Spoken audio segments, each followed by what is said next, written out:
नमस्कार student, welcome to my channel Manoj Rathore math classes. Guys, इस lecture में हम एक्सरसाइज 13.1 को डिस्कस करेंगे। तो चलो स्टार्ट करते हैं exercise 13.1। First question is which of the following solids are pyramid and which are prism explain. देखो, ये हमें सॉलिड्स दे रखे हैं और हमें बताना है कि कौन सा पिरामिड है और कौन सा आपका प्रिज्म है। गाइस, पहले हम प्रिज्म के बारे में चर्चा करते हैं। तो इस प्रिज्म को समझने के लिए हम एक एग्जांपल लेते हैं। देखो, ये आपके सामने एक बॉक्स है जो कि 3D शेप में है। 3D शेप का मतलब क्या हुआ? जिसमें लेंथ, ब्रेथ एंड हाइट होती है स्टूडेंट, उसको हम 3D शेप बोलते हैं। ठीक है, तो ये एक क्यूबॉइड है और 3D शेप में है। अब देखो, प्रिज्म क्या होता है? प्रिज्म वह 3D शेप होती है जिसका बॉटम और टॉप आइडेंटिकल हो तथा जो इसके फेस है, फेसेस बोलेंगे तो ये आपको दिख रहा होगा कि ये इसका फेस है, एक रेक्टेंगल है। ये भी इसका फेस है, ये भी रेक्टेंगल है, और पीछे का वो भी क्या है? रेक्टेंगल है। तो प्रिज्म वह 3D शेप होती है जिसका बॉटम और टॉप आइडेंटिकल होता है और इनके जो फेसेज होते हैं स्टूडेंट वो रेक्टेंगल की फॉर्म में होते हैं, उसको हम बोलते हैं प्रिज्म। ठीक है, अब इस प्रिज्म का नाम क्या होगा? तो इसके बॉटम या टॉप को देखकर हम इसका नाम बोलेंगे। जैसे कि इसका जो बॉटम है वो एक रेक्टेंगल है, तो ये एक रेक्टेंगुलर प्रिज्म कहलाएगा। क्लियर? अब हम आगे चर्चा करते हैं इनकी एज के बारे में। एज क्या होता है स्टूडेंट? 3D शेप में 3D शेप में एज बोला जाता है और 2D शेप में साइड बोली जाती है। तो इसमें एज कौन सा होगा?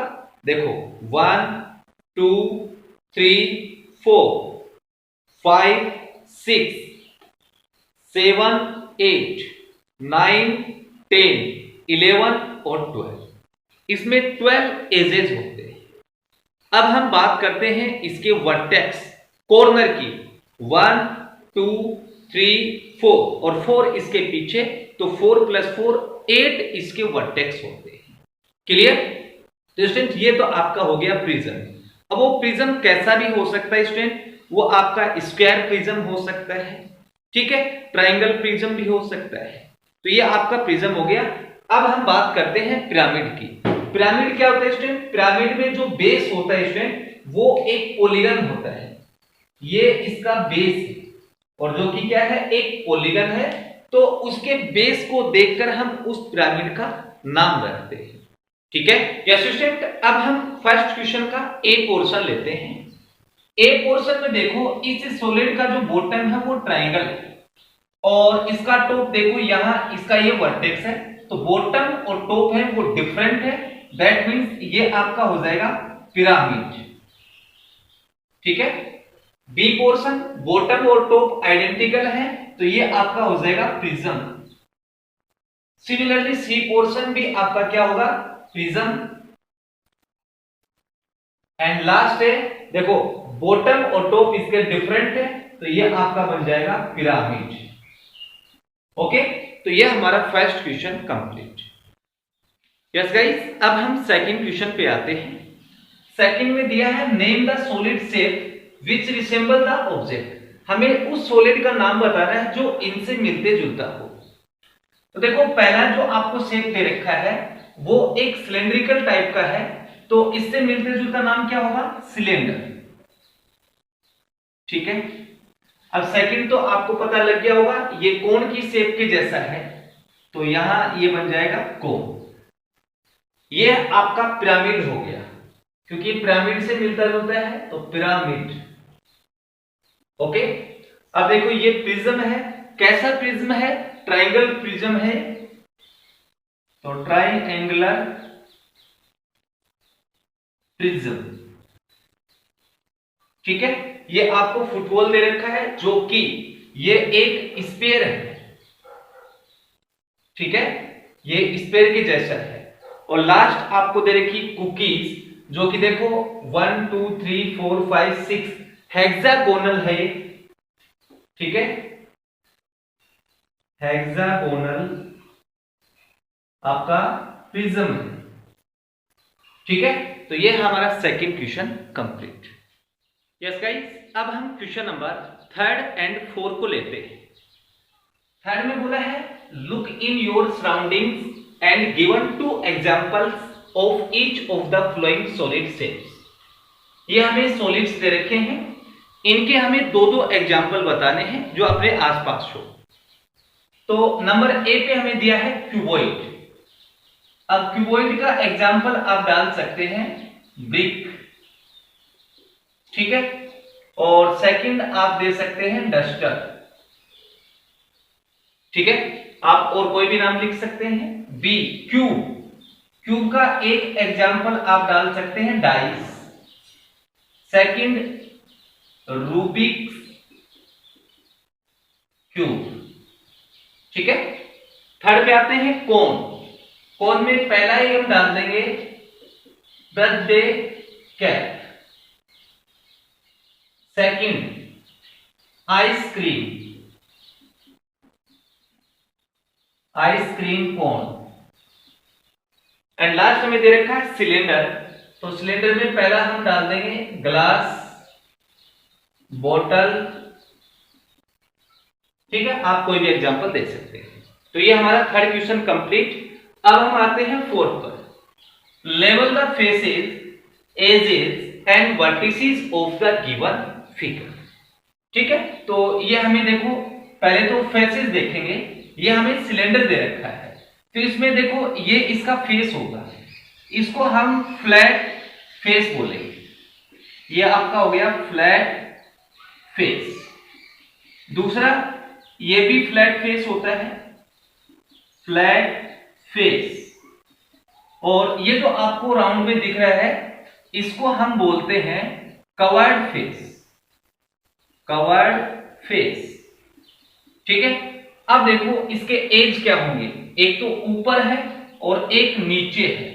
तो मैं यहां एरो लगा देता हूं। ये वाला पोर्शन मतलब जो आपको राउंड में दिख रहा है ये फेस होगा, और ये नीचे जो आपको सर्कुलर पार्ट दिख रहा है ये दोनों इसके क्या है, एजेस, ठीक है। ये हमारा ए पोर्शन कंप्लीट। अब हम बी पोर्शन पे आते हैं। तो पहले हम फेसेस की बात कर लेते हैं। कितने फेस होंगे इसमें, 1 2 3 4 और एक पीछे 5 फेसेज होते हैं ट्रायंगुलर प्रिज्म में। तो मैं इनका ही नाम लिख देता हूं। एक तो आपका ये है, ये जो मैं लिख रहा हूं ये पूरा, और एक आपका ये है, ये इसके फेसेज हैं, ठीक है। अब दूसरा क्या है, एजेस। अब एज कितने होंगे इसमें आपको काउंट करा देता हूं। 1 2 3 4 5 6 7 8 9, ये इसके एजेस हैं। तो यहां मैं इसको रिप्रेजेंट कर देता हूं। ये भी इसका एज है और ये भी इसका एज है, ठीक है। इनको बोलेंगे एजेस। और वर्टिसेस, अब देखो वर्टिसेस क्या है, 1 2 3 4 5 और 6, ये 6 इसके वर्टिसेस हैं। तो इनमें लिख दो, ये भी इसका वर्टिसेस और ये भी इसका वर्टिसेस, ठीक है, वर्टिसेस। ओके गाइस, तो ये हमारा question number 4 complete. Yes guys, अब हम क्वेश्चन नंबर 5 को लेते हैं। Complete the flowing table. हमें टेबल को कंप्लीट करना है। तो आपकी बुक में टेबल दे रखी है, एक साइड तो 3D शेप है, एक कॉलम में फेसेस लिख रखा है, दूसरे में एजेस और तीसरे में वर्टिसेस। मैंने इसको इस तरीके से अरेंज किया है, ठीक है। अब देखो ए पोर्शन में आपको दे रखा है ट्रायंगुलर प्रिज्म। ट्रायंगुलर प्रिज्म में फेसेस कितने होते हैं, 1 2 3 4 और एक नीचे 5, इसमें 5 फेसेस होते हैं। अब एजेस की बात कर लेते हैं। तो 1 2 3 इसके पीछे 6 7 और ये 8 और ये वाली लाइन 9 इसमें एजेस होते हैं। वर्टिसेस कितने होंगे, तो 1 2 3 इसके पीछे, तो 6 इसमें वर्टिसेस होंगे। क्लियर। अब देखो बी पोर्शन में हमें देखा स्क्वायर पिरामिड। स्क्वायर पिरामिड में फेसेस कितने होंगे, तो देखो ये इसके पीछे वाला 1 2, फ्रंट वाला 3, ये 4 और एक ये नीचे स्क्वायर 5। इसमें 5 फेसेज होते हैं। एजेस कितने होंगे? 1 2 3 4 5 6 7 8 इसमें एजेस होंगे। वर्टिसेस देखो 1 2 3 4 और एक टॉप में 5 इसमें वर्टिसेस होंगे। क्लियर? अब सी पोर्शन पे आते हैं। ओक्टाहेड्रॉन दे रखा है। ओक्टाहेड्रॉन में फेसेज कितने होंगे? तो नाम से पता लग रहा है ओक्टा का मतलब 8 इसमें फेसेज होंगे। ठीक है, अब एजेस को काउंट करेंगे तो देखो 1 2 3 4 5 6 7 8 9 10 11 12 इसमें एजेस होंगे। वर्टिसेस कितने होंगे? तो देखो 1 2 3 4 5 एंड 6 इसमें वर्टिसेस होंगे। क्लियर?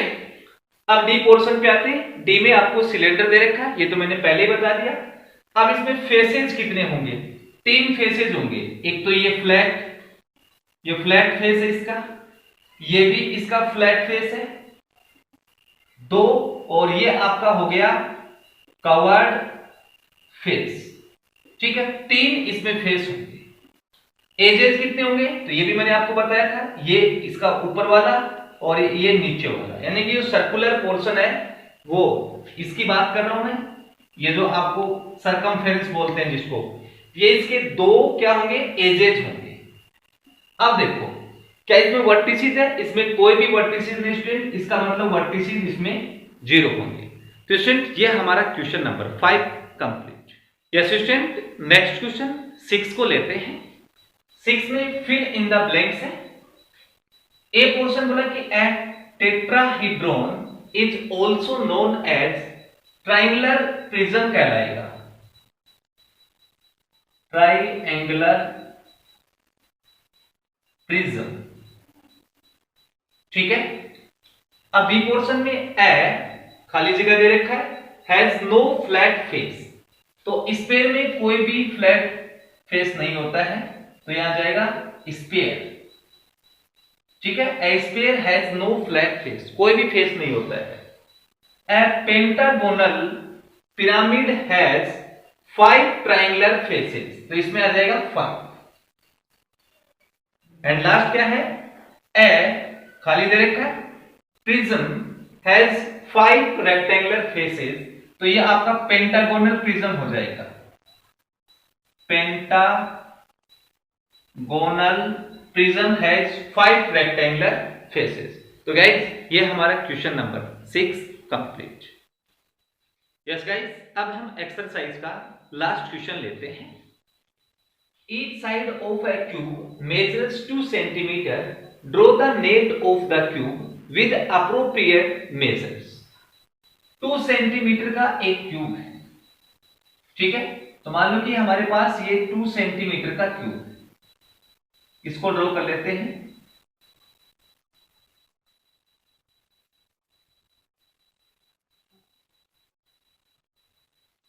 ठीक है, ये हो गया हमारा क्यूब 2 सेंटीमीटर। अब इसका नेट कैसे ड्रॉ करेंगे, इसका जाल कैसे ड्रॉ करेंगे? अब आपको पता है कि जो क्यूब है उसमें 6 फेसेज होते हैं। उन फेसेज को इस तरीके से अरेंज करना है कि जब भी हम उसको फोल्ड करें तो हमें क्यूब मिलना चाहिए। ठीक है, तो इसके पहले फेस को मैं ऐसे अरेंज करता हूं। पहला फेस तो आपका ये हो गया। ठीक है, दूसरा फेस इसके नीचे ले लेता हूं। ठीक है, तीसरा फेस इसी के नीचे। अब बाकी इसके 3 फेस और बच गए, उसको हम यहां अरेंज कर देते हैं। 1 2 और 3, ये इसके 6 फेसेज हो गए। ये आपका हो गया 2 सेंटीमीटर, सब 2 सेंटीमीटर के। इसको हम नेट्स ऑफ क्यूब बोलते हैं। जब भी आप इन फेस को फोल्ड करेंगे, जैसे मान लो कि इसको आप इस साइड से करें, इसको इस साइड से, तो ऐसे दो साइड तो ये बन गई, दो फेस तो ये बन गए, एक ही इसका ये बन गया, तीसरा इसके ऊपर आ जाएगा, चौथा इसको क्लोज करेगा, तो इसको हम बोलते हैं नेट्स ऑफ क्यूब। ठीक है, तो इस तरीके से आप इसके फेसेस को अरेंजमेंट कर सकते हैं। इसके और भी कॉम्बिनेशन हो सकते हैं, आप ट्राई कर सकते हैं। तो गाइज ये हमारी एक्सरसाइज 13.1 कंप्लीट। डियर स्टूडेंट, अगर आपको मेरी वीडियो अच्छी लगती है तो प्लीज चैनल को लाइक एंड सब्सक्राइब जरूर करें। Thank you for watching.